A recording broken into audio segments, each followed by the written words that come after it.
Let's start with the 21st one. Here in this case, you need to find the HCF and LCM of 480 and 720, and the method they have asked us is prime factorization method. So I need to take the prime factors.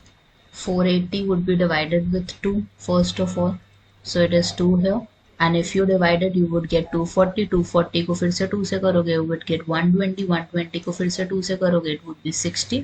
60 को 2 से divide करोगे, this would become 30. 30 को 2 से divide करोगे, this would become 15, and 15 is divided by 3. So in the end you would get 5. तो हम 480 को कैसे expanded form में लिख सकते हैं? 2 की power 5 is there, and 3 की power 1 is there, and 5 की power 1 is there.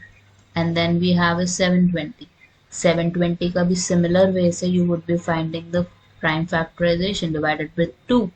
This would become 360. 360 would be divided with 2. This would become 180. 180 divided by 2 will result into 90.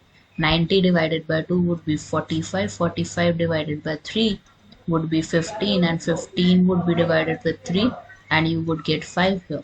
So हमारे पास factors कितने आ गए? 2 के 4, and 3 के factors are 2, and 5 के factors are 1.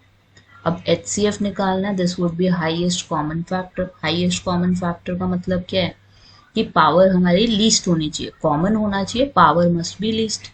तो I can see 2 दोनों में है, लेकिन लीस्ट पावर कौन सी है? 2 की पावर 4 इज देयर.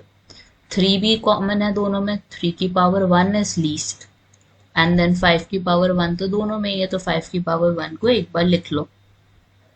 Now 2 की power 4 is 16. 16 into 3 is there, and 16 is there, and 16 into 15 would be there. So this is nothing but 240. And then we have is LCM. LCM निकालना तो हमें क्या करना पड़ेगा? I need to take the bigger powers now. 2 to the power 5 is there, 3 to the power 2 is there, और एक 5 की power 1 रह गई है ना हमारी. So you would write that. ठीक है, 2 की power 5 would be 32. 32 को किससे मल्टीप्लाई करोगे? 9 into 5 से, which is 45.